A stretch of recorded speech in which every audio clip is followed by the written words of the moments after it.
Hi guys, today we're going to discuss about how to enable your split view feature in the Mac OS.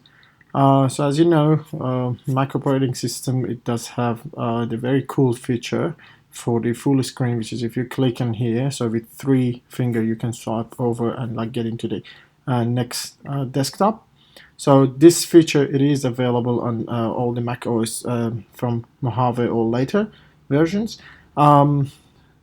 For enabling split view, or like for example, if you have two different windows you want to see it side by side, all you need to do, just go onto the green button over here and hold your mouse there. So as you can see, like you have the another options of like tile window to left or right screen.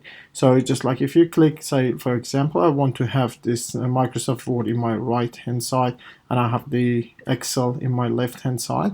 So if I want to share some information from one to another, so I can simply do that. And to get out of this option, so you can clearly go here and click exit full screen. So for some of you, you might not see this option over here.